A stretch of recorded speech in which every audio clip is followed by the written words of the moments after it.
Welcome to the Daily Current Affairs by Civic Center IAS, where we try to discuss the top 10 important topics for UPSC CSE Prelims 2025 for the day from the Hindu, the Indian Express and the PIB. Displayed are the list of topics which we have chosen for today's discussion. The first article of the day says that the bilateral naval exercise LANKA 2024, which is the Sri Lanka-India exercise, will be conducted from 17 to 28 December 2024 at Visakhapatnam under the aegis of Eastern Naval Command. Know that the exercise will be held in two phases and it is initiated in 2005, which is a significant series of bilateral naval exercises that have strengthened maritime cooperation between India and Sri Lanka over the years. In this context, we'll talk about the SLANEX 2024. See, it is a bilateral naval exercise between India and Sri Lanka. Know that the focus is on enhancing maritime cooperation and interoperability. Furthermore, it promotes a safe, secure, and rules-based maritime environment in the region. If you have to look at the participating units, see, with respect to India, INS Sumatra, which is a naval offshore patrol vessel and which is embarked with Special Forces team. And then with respect to Sri Lanka, SLNS Sayura, which is an offshore patrol vessel and which is embarked with a Special Forces team. Now, what are the different phases of SLANEX 2024? First one, we have the Harbour phase, which is conducted from 17 to 18 December 2024. Know that the activities are professional and social exchanges to foster mutual understanding. And secondly, we have the sea phase, which are from the 19 December onwards. And lastly, know that the joint exercises include special forces operations, gun firings, communication drills, seamanship practices, navigation evolutions, and lastly, helicopter operations. Now, what is the significance of India-Sri Lanka relations? See, it strengthens the maritime ties between the two nations. Furthermore, it expands the scope of cooperation over the years. And lastly, it aims to enhance the interoperability and share best practices. The second article of today is related to government initiatives for the promotion of the biofuels. In this context, we'll talk about the Ethanol blended petrol program and related measures. See, the government of India has implemented several initiatives since 2014 to enhance the blending of ethanol with petrol. Significantly, this aims to achieve multiple objectives, which are firstly, reducing dependence on crude oil imports, secondly, promoting renewable energy, thirdly, providing financial benefits to farmers, and lastly, reducing the carbon emissions. Now, what are the key government measures taken from 2014 to 2024? See, for the ethanol production and blending, firstly, inclusion of sugarcane, molasses, and grains for ethanol production. Secondly, with respect to pricing and taxation policies, see, it is administered price mechanism for sugarcane-based ethanol, and GST was reduced to 5% on ethanol for the ethanol blending program. Furthermore, with respect to the financial support for ethanol production, see, for ethanol, there was ethanol interest subvention schemes for ethanol production from molasses and grains, and long-term off-take agreements between the oil marketing companies and the dedicated ethanol plants. Then we have the Pradhan Mantri Jeevan Yojana, which was launched in 2019 and amended in 2024, which supports integrated bioethanol projects using lignocellulosic biomass and other renewable feedstocks. Then with respect to the guidelines for the biodiesel sale, it mandates blending biodiesel with high-speed diesel for transportation. Furthermore, the GST on biodiesel was reduced from 12% to 5%. And lastly, we have the National Policy on Biofuels, which was amended in 2018, which mandates a 5% blending of biodiesel and diesel. Then, with respect to the compressed biogas, firstly, support for the biomass aggregation and infrastructure development through financial assistance for machinery and pipeline infrastructure to connect CBG projects with city gas distribution networks. And secondly, we have the mandatory sale in CGD segments where integration with compressed natural gas for transport and piped natural gas for domestic use. Then what are the achievements of the EBP program? See, firstly, talking about the economic benefits, the expenditure payments of 23,100 crore to farmers and foreign exchange savings of 28,400 crore. Then we have the environmental impact where the crude oil substitution is 43 lakh metric tons and the CO2 emission reduction was by 29 lakh metric tons.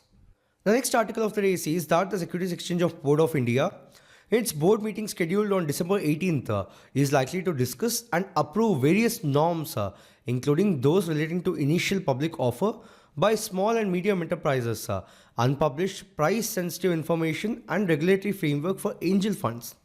In this context, we'll talk about the Securities and Exchange Board of India, and then we'll briefly look upon IPO. See, SEBI is a statutory body and regulator of the securities market of India. Know that its main role is to protect investor interests, promote and regulate the securities market. SEBI was initially established in 1988 as a non-statutory body but gained statutory status through the SEBI Act of 1992. Now, if you have to look at the key functions of SEBI, firstly, SEBI controls the activities of the stock exchanges in India. Secondly, it safeguards the rights of investors and ensures their investments are protected. Thirdly, SEBI regulates stock market activities to prevent fraud, ensuring fair market practices. And lastly, it provides educational resources to investors to enhance their knowledge of market operations. Now, what are the powers of SEBI? See, it enforces rules and regulations to harmonize the statutory regulations and ensure the professional functioning of intermediaries. Furthermore, SEBI can investigate market malpractices and take action against the offenders. Now, what about the SEBI's composition? See, the board consists of a chairperson who is nominated by the union government and other members, including the representatives from the Finance Ministry and the Reserve Bank of India. Know that the headquarters is in Mumbai with regional offices in Ahmedabad, Kolkata, Chennai and Delhi. Now, if you have to talk about the IPO or the initial public offering, see, it is the sealing of securities to the public in the primary market. Know that the primary market deals with the new securities being issued for the first time, which is also known as the new issues market. Furthermore, it is different from the secondary market where the existing securities are bought and sold. Significantly, it is also known as the stock market or the stock exchange. Notably, it is when an unlisted company makes earlier a fresh issue of securities or an offer for sale of its existing securities or both for the first time to the public. Know that SEBI is the regulator of the securities market in India and governs the process of IPOs to ensure transparency, protect investors, and maintain the integrity of the market. Now, what is allowed to invest in an IPO? See, qualified institutional buyers is a category of investors that includes foreign portfolio investors, mutual funds, commercial banks, insurance companies, pension funds, etc. Furthermore, the QIBs are those institutional investors who are generally perceived to possess expertise and the financial capacities to evaluate and invest in the capital markets. Now, where do the proceeds of the IPO go? See, if the IPO raises the fresh capital, the proceeds of the IPO go to the company and can be utilized for future growth, expansion, debt reduction, etc. But if the issue involves offer for the sale by promoters or the existing investors, then the money goes to them and not to the company. The next article says that the National Human Rights Commission NHRC on Monday issued a notice to the Rajasthan government in a case of a 10-year-old boy being transfused with a wrong blood type while undergoing treatment at the J.K. Lone Hospital in Jaipur. In this context, we'll talk about the National Human Rights Commission, in short called the NHRC. See, the NHRC of India was established on 12th October of 1993. Know that the statute under which it was established is the Protection of Human Rights Act of 1993 as amended by the Protection of Human Rights Amendment Act of 2006. Furthermore, it is in conformity with the Paris Principles adopted the first international workshop on national institutions for the promotion and protection of human rights held in Paris in October 1991. Now, if you have to look at the functions of NHRC, firstly, violation of human rights or abatement. Secondly, negligence in the prevention of such violation by a public servant. Thirdly, to intervene in any proceeding involving any allegation of the violation of human rights pending before a court with the approval of such court. Furthermore, visit under the intimation to the state government any jail or any other institution under the control of the state government where the persons are detained or lodged for the purpose of treatment, reformation, or the protection to study the living condition of the inmates and make recommendations thereon. Furthermore, to review the factors, including the acts of terrorism that inhibit the enjoyment of human rights and recommend appropriate remedial measures. Then to study treaties and other international instruments on human rights and make recommendations for their effective implementation. Then to encourage the efforts of non-governmental organizations and institutions working in the field of human rights. Lastly, such other functions as it may consider necessary for the promotion of human rights. Then, what are the civil court powers under it? Firstly, to summon and examine the witnesses on oath. Secondly, to request documents and public records. Thirdly, to receive evidence via affidavits. Then, to issue commissions for examining witnesses or documents. Then, also to suggest compensation for victims of human rights violations. Next, to seek enforcement of human rights in the Supreme Court or High Courts. And lastly, to take suo motu cognizance of human rights violations without a formal complaint. The next article says that 55 MPs of the Rajya Sabha have submitted a motion for removing the Allahabad High Court judge, according to Justice Shekhar Kumar Yadav. He said it to the chairman of Rajya Sabha. In this context, we'll talk about the relevant aspects. See, Articles 124 and 217 of the Constitution provide that a judge of the Supreme Court or High Court shall be removed by the President, but the grounds of removal are proved misbehavior and incapacity. Now, if we look at the specific definitions and interpretations, see, the Constitution does not define the terms proved misbehavior and incapacity, but the Supreme Court has interpreted these terms through the various judgments where the misbehavior includes a willful misconduct in the office, corruption, lack of integrity, and lastly, any other offence involving moral turpitude. Furthermore, the incapacity refers to medical conditions which include physical incapacity and medical incapacity. Now, if we look at the detailed procedure of the removal with respect to the Judges Inquiry Act of 1968, see, the notice of motion must be signed by 50 members of the Rajya Sabha and 100 members of the Lok Sabha. Furthermore, the admission of motion, which means the chairman of the Rajya Sabha or the speaker, may admit the motion after consideration and consultation and may be reduced to admit the motion also. Then, an investigation committee is formed, which means if the motion is admitted, a 3-member committee is constituted comprising of a Supreme Court judge, a High Court judge, and a distinguished jurist. Now, the committee's role is that it conducts an investigation into the allegations and submits a report. So, if absolved, the motion is not proceeded within. But if found guilty, the report is tabled in the Parliament. Now, here the Parliament's role is that the motion is then taken up for voting in both the houses and requires a special majority to pass, which means a majority of the total membership of the House and at the same time 2/3 of the membership present and voting. Now, the final step is that if both the houses passes it, the judge is removed by the President. The next article says that the Parliamentary Standing Committee on Labour, headed by the senior BJP leader, has recommended the centre to increase 1,000 rupees minimum pension paid by the Employees Provident Fund organisation under its employee pension scheme. In this context, we'll talk about the Employees Pension Scheme. See, the Employees Pension Scheme is a social security scheme provided by the Employees Provident Fund organisation. Know that the EPS is administered by the EPFO and came into being in the year 1995. Significantly, the pension fund was to comprise a deposit of 8.33% of the employee's contribution towards the PF corpus.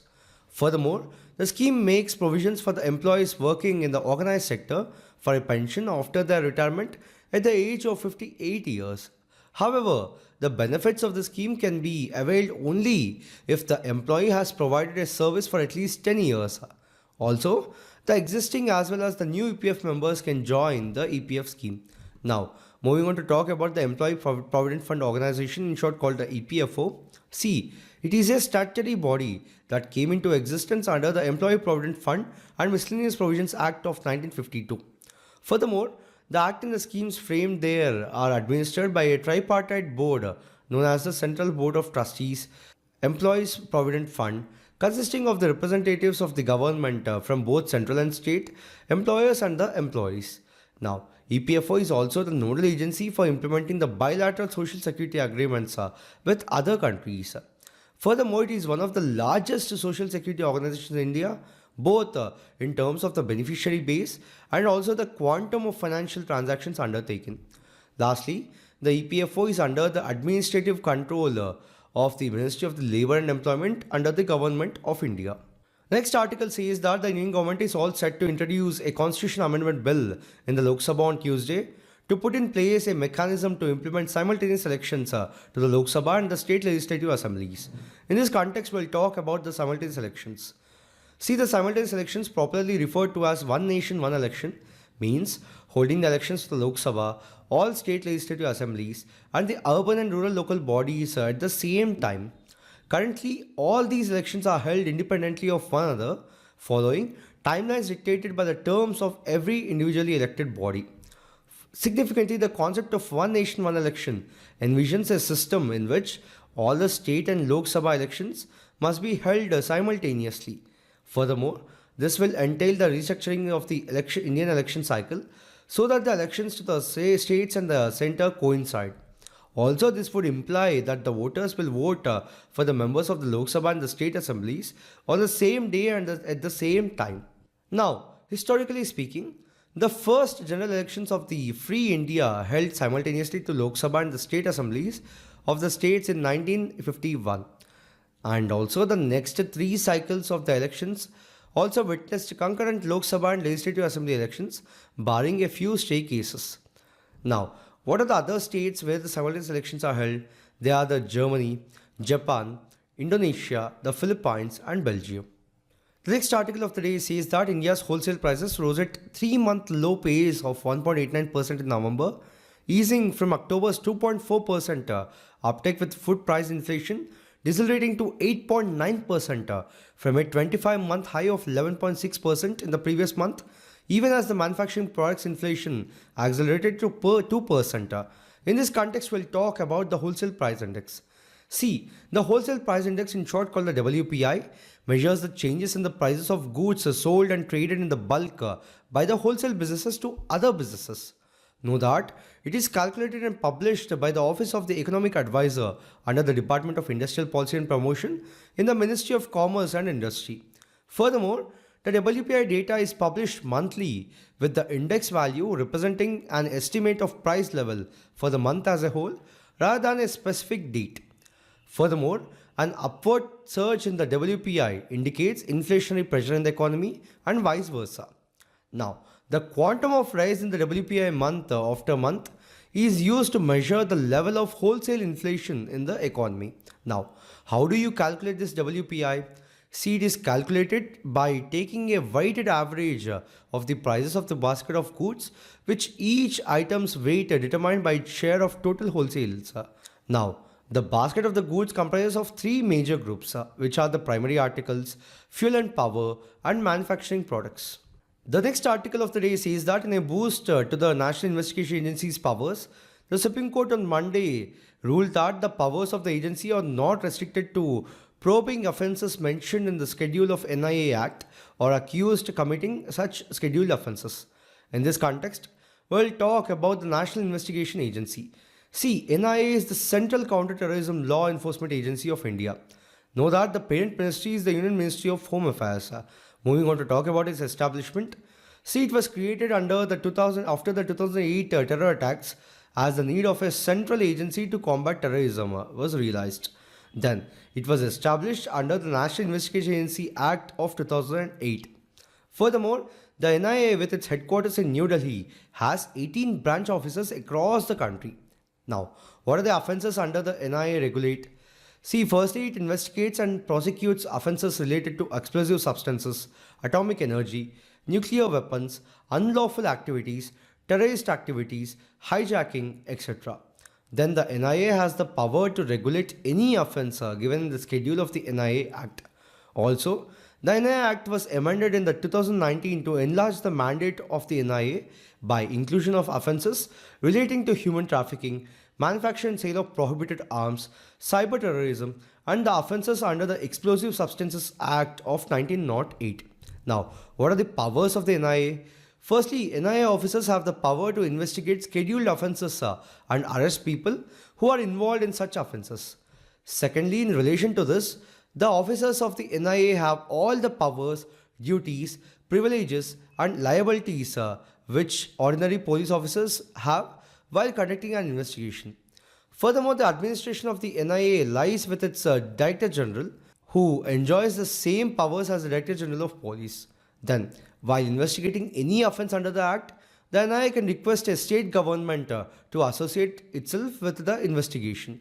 Furthermore, the NIA can also take the approval of the central government to transfer a case to the state government for investigation and trial. So, for doing this, the NIA will take into account the seriousness of the offence and other relevant factors. Then, the Unlawful Activities Prevention Act of 1967 was amended in 2019 to empower DG to seize or attach the properties related to the proceeds of the terrorism in cases being investigated by the NIA. The last article of the day says that while the La Nina was expected to emerge by July this year, and it is yet so, the Indian Meteorological Department now expects a La Nina to set in by late 2024 or early 2025, plus a milder winter due to this delay. In this context, we'll talk about the relevant aspects. So, what is a La Nina? See, La Nina is a phase of the El Nino Southern Oscillation, where the Pacific Ocean region between the Indonesia and South America becomes cooler than usual. Know that El Nino, which is the counterpart to La Nina, is the region which is warmer than usual, where the region is warmer than usual. Then the both phases significantly influence global weather patterns. Now, firstly, with respect to the effect of La Nina, see, La Nina brings a normal or above normal rainfall to the India during monsoons. Secondly, it causes droughts in Africa. And lastly, it intensifies the hurricanes over the Atlantic Ocean. Then, what are the effects of the El Nino? See, it leads to the extreme summers and droughts in India. Furthermore, it increases the rainfall in the southern US. Now, if you have to look at the current scenario of La Nina in 2024, see, La Nina has not yet emerged as expected in winter 2024. If you have to look at the historical trends, La Nina usually forms during a monsoon or the pre-monsoon periods and rarely forms between the October and December since 1950. Now, the predictions are that the global forecast suggested a 57% chance of La Nina forming in December 2024, but if it does, it is expected to be very weak. Now, moving on to talk about the Oceanic Nino Index. See, the ONI measures the sea surface temperature anomalies here in the East Central Pacific. So, it is greater than or equal to 0.5 degrees for El Nino and less than or equal to minus 0.5 degrees for La Nina. So, currently the ONI is approximately minus 0.0 degrees, not meeting the La Nina thresholds. So, in this video, we have discussed 10 articles in total for today. We'll be back again with another video tomorrow. Thank you.